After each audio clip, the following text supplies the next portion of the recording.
Shashi, catering ಅವ್ರನ್ನ ಕರೆದು menu ಎಲ್ಲ ಸ್ವಲ್ಪ ಸೆಲೆಕ್ಟ್ ಮಾಡಬೇಕು. ಸ್ವೀಟ್ ಅಂತೂ ನಾವ್ಯಾರೂ ಸೆಲೆಕ್ಟ್ ಮಾಡಿಲ್ಲ. ಮಕ್ಕಳ ಹತ್ರ ಕನ್ಸಲ್ಟ್ ಮಾಡು. ಅವ್ರನ್ನ ಕರೆದು ಅವ್ರ ಹತ್ರ ಅಡ್ವಾನ್ಸ್ ಕೊಟ್ಟು ಕನ್ಫರ್ಮ್ ಮಾಡಿಬಿಡು. ಹೌದಮ್ಮ, ದಿನ ಹತ್ರ ಬರ್ತಾ ಬರ್ತಾ ಒಳ್ಳೆ ಕ್ವಾಲಿಟಿ ಕೊಡೋ ಕೇಟರರ್ ಸಿಗೋದಿಲ್ಲ. ಸೊ ಈಗಲೇ ಆದಷ್ಟು ಬೇಗ ಬುಕ್ ಮಾಡ್ಬಿಡೋದು ಒಳ್ಳೇದು. ಸ್ಕೂಲಿಂದ ಫೋನ್. ಹಲೋ,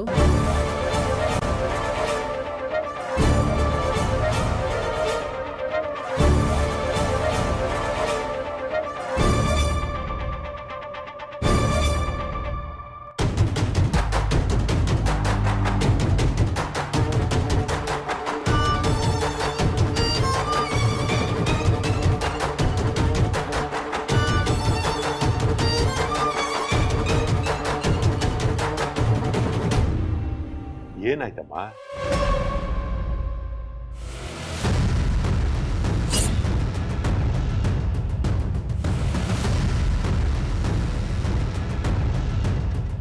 ನಾನು ಕಾಪಿ ಮಾಡಿಲ್ಲ ಟೀಚರ್, ಇದು ನಂದಲ್ಲ. ಬೇಕಂದ್ರೆ ಹ್ಯಾಂಡ್ ರೈಟಿಂಗ್ ಚೆಕ್ ಮಾಡಿ. ನೀನು ಬರ್ಕೊಂಬಂದಿಲ್ಲಪ್ಪ, ಇಲ್ಲಿದಾರಲ್ಲ ಕಾವೇರಿ ಟೀಚರ್, ಇವ್ರು ಬರ್ಕೊಂಬಂದು ನೀನು ಕಾಪಿ ಮಾಡಿಸಿರೋ. ನಂಗೆ ಆ ಥರ ಕೆಲಸ ಮಾಡೋ ಅವಶ್ಯಕತೆ ಏನಾದರೂ ಏನಿದೆ? ಇಲ್ಲಿ ಬೇರೆ ಏನೋ ನಡೆದಿದೆ. ದಯವಿಟ್ಟು ಅವನಿಗೆ ಪರೀಕ್ಷೆ ಬರೆಯೋದಕ್ಕೆ ಅವಕಾಶ ಮಾಡಿಕೊಡಿ. ಯಾರು ಏನೇ ಹೇಳಿದ್ರು ಅಷ್ಟೇ, ಅವನ್ನ ಮತ್ತೆ ಎಕ್ಸಾಮಿಗೆ ಅಲೋ ಮಾಡೋದಕ್ಕಾಗಲ್ಲ.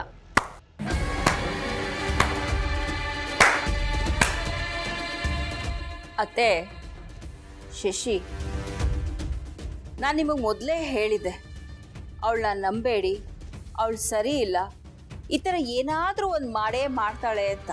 ತಾಯಿ ಮಗ ಅವಳನ್ನ ಮೆರೆಸಿದ್ದು, ಅವಳೇ ಗ್ರೇಟ್ ಅನ್ನೋ ಹಾಗೆ ನಡ್ಕೊಂಡಿದ್ದು. ಈಗ ನೋಡಿ ಅವಳು ಏನು ಮಾಡಿದ್ಲು ಅಂತ. ನೀವು ತಲೆ ತಗ್ಸೋ ಕೆಲಸ ಮಾಡಿದಾಳೆ. ಮಾತಾಡಿ ಅತ್ತೆ, ಈಗ ಮಾತಾಡಿ, ಯಾಕೆ ಸುಮ್ಮನೆ ಇದ್ದೀರಾ?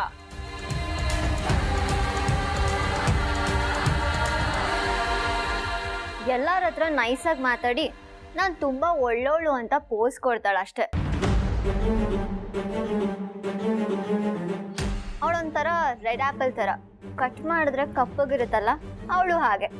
ಕರೆಕ್ಟಾಗಿ ಹೇಳ್ದೆ ವೃಂದ. ಮೇಲೆಲ್ಲ ತಳಕು, ಒಳಗೆಲ್ಲ ಹುಳುಕು. ಕಾವೇರಿ ಹೀಗೆಲ್ಲ ಮಾಡಿದ್ರ? As A teacher she is good ಅಂದ್ಕೊಂಡಿದ್ದೆ. ಮನೇಲಿ ಹೇಗೆ ಇರಲಿ, ಬಟ್ ಸ್ಕೂಲು ಸ್ಟೂಡೆಂಟ್ಸ್ ಅಂತ ಬಂದಾಗ ಎಥಿಕ್ಸ್ ಫಾಲೋ ಮಾಡ್ತಾರೆ ಅಂದ್ಕೊಂಡಿದ್ದೆ. This is not right. ತುಂಬ ಚಾಲಾಕಿ ಹುಡುಗಿ ವಿವೇಕ್ ಅವಳು.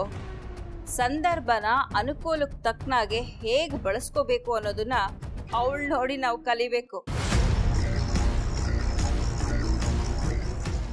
ಯಾರು ಮರ್ಯಾದೆ ಹೋದ್ರೆ ಏನಂತೆ, ತಾನು ಅನ್ಕೊಂಡಿದ್ದು ಆಗ್ಬೇಕು ಅನ್ನೋರ್ಗೆ ಏನ್ ಹೇಳಕ್ಕಾಗತ್ತೆ? ಅಂಬಿಕಾ, ಯಾರ ಬಗ್ಗೆ ಏನಾದ್ರೂ ಮಾತಾಡ್ಬೇಕಾದ್ರೆ ಅವ್ರ ಬಗ್ಗೆ ಸಂಪೂರ್ಣವಾಗಿ ವಿಚಾರ ತಿಳ್ಕೊಂಡು ಆಮೇಲೆ ಮಾತಾಡ್ಬೇಕು. ಒಂದು ಗಾದೆ ಮಾತೇ ಇದೆ, ಕೇಳಿಲ್ವಾ?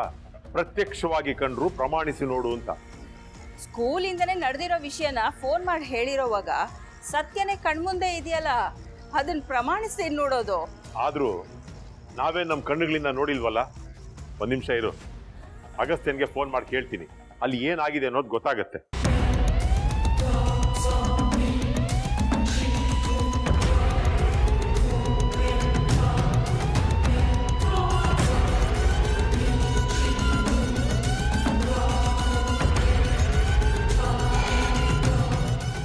ಅಗಸ್ತ್ಯಂಗೆ ಫೋನ್ ಮಾಡ್ತಾ ಇದ್ದೀನಿ, ಅವ್ನ ಕಾಲೇ ಪಿಕ್ ಮಾಡ್ತಾ ಇದ್ದೀನಿ. ಇಂಥ ಸಂದರ್ಭದಲ್ಲಿ ನಮ್ಗೆ ಅಟ್ಲೀಸ್ಟ್ ವಿಷಯನ ಏನು ಅಂತ ನಾವು ಹೇಳ್ಬೇಕಲ್ವಾ? ಅವನಿವತ್ತು ಸ್ಕೂಲ್ಗೆ ಹೋಗಿಲ್ಲ ಅನ್ಸುತ್ತೆ ಶಶಿ, ಎಲ್ಲೋ ಹೊರಗಡೆ ಹೋಗಿರ್ಬೇಕು. ಅವನಿವತ್ತು ಸ್ಕೂಲಲ್ಲೇ ಇರ್ಬೇಕಿತ್ತು. ನನ್ನ ಮಗ ಯಾವತ್ತೂ ನ್ಯಾಯದ ಪರನೇ ಅಲ್ವಾ? ಅವನಿದ್ದಿದ್ರೆ ಆ ಕಾವೇರಿನ ಸ್ಕೂಲಿಂದ ಓಡಿಸ್ತಿದ್ದ.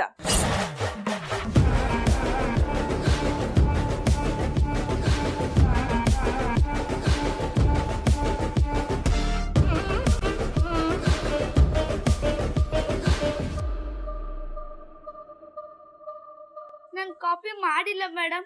ಆ ಚೀಟಿ ನನ್ನ ಪೇಪರಲ್ಲಿ ಹೇಗೆ ಬಂತು ಅಂತಾನೆ ನನಗೆ ಗೊತ್ತಿಲ್ಲ. ನಾನೇನು ಮಾಡಕ್ ಆಗಲ್ವಾ ಮೇಡಮ್? ಅಮ್ಮ ನಂಗೆ ತುಂಬಾ ಕಷ್ಟಪಟ್ಟು ಓದಿಸ್ತಿದ್ದಾರೆ ಮೇಡಮ್. ಇವತ್ತು ಅಮ್ಮಂಗೆ ಹುಷಾರಿಲ್ದೆ ಮನೇಲಿ ಬೇರೆ ಮಲಗಿದ್ದಾರೆ ಮೇಡಮ್. ಈಗ ಏನಾದ್ರು ಅಮ್ಮಂಗೆ ನಾನು ಪರೀಕ್ಷೆ ಬರೆಯಲ್ಲ ಅಂತ ಗೊತ್ತಾದ್ರೆ ಹೇಗೆ ಮೇಡಮ್? ಈಗ ನಾನು ಏನ್ ಮಾಡ್ಲಿ ಮೇಡಮ್? ಅದು ಅಲ್ಲದೆ ಇದು ಲಾಸ್ಟ್ ಸಬ್ಜೆಕ್ಟ್ ಸೈನ್ಸ್ ಆಗಿತ್ತು. ನಿಮ್ ಸಬ್ಜೆಕ್ಟ್ ಮೇಡಮ್. ನಾನು ತುಂಬಾ ಚೆನ್ನಾಗಿ ಓದಿದ್ದೆ. ಕಾಪಿ ಹೊಡೆಯಷ್ಟು ಕೆಟ್ಟ ಹುಡುಗ ಅಲ್ಲ ಮೇಡಮ್ ನಾನು. ಪ್ಲೀಸ್ ಮೇಡಮ್, ನನ್ನ ನಂಬಿ. ನೋಡೋಣ ಶರತ್, ಈ ಕ್ಷಣಕ್ಕೆ ನನಗೇನು ತೋಚ್ತಿಲ್ಲ, ಏನ್ ಮಾಡ್ಬೇಕಂತನೂ ಗೊತ್ತಾಗ್ತಿಲ್ಲ. ನೀನ್ ಅಳ್ಬೇಡ, ಬಾಯ್ಲೆ ಕೂತ್ಕೋ. ದೇವ್ರು ಯಾವತ್ತಿದ್ರು ಸತ್ಯದ ಪರ.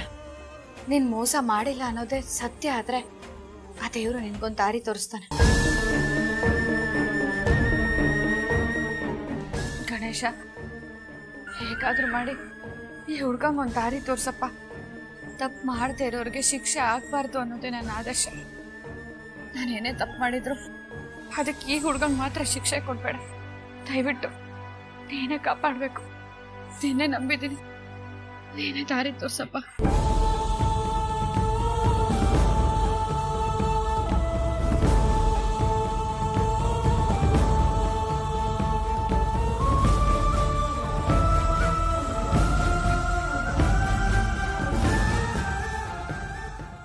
ಸರ್, ಈ ಕಾವೇರಿ ಏನ್ ಮಾಡ್ತಿದ್ದೀರಾ ಇಲ್ಲಿ? ಯಾಕೆ ಅಳ್ತಿದ್ದಾನೆ ಇವನು? ಎಕ್ಸಾಮ್ಸ್ ಇತ್ತಲ್ವಾ, ಅದನ್ನ ಬಿಟ್ಟು ಇಲ್ಲೇನ್ ಮಾಡ್ತಾ ಇದ್ದೀರಾ? ಸರ್, ಶಾಲೆಯಲ್ಲಿ ಇವತ್ತು ಇವನು ಎಕ್ಸಾಮ್ ಬರೀಬೇಕಾದ್ರೆ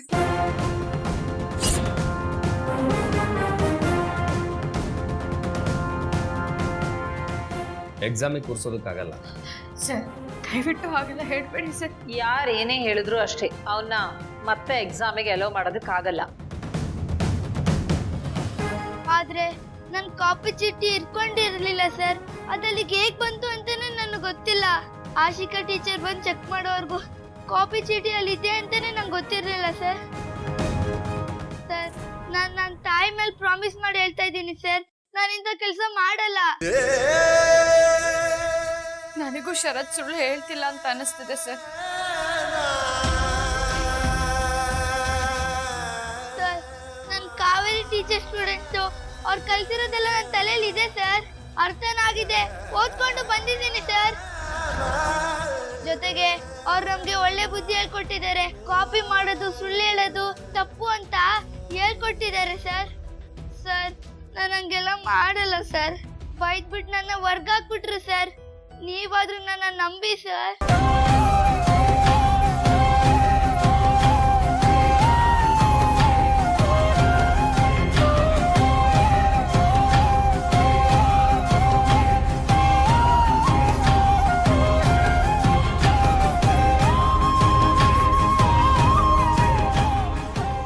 ಕಾವೇರಿ ಅವರೇ, ಅಳ್ಬೇಡಿ ನೀವು.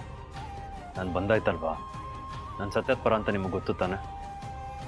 ಎಲ್ಲನೂ ನಾನು ನೋಡ್ಕೋತೀನಿ.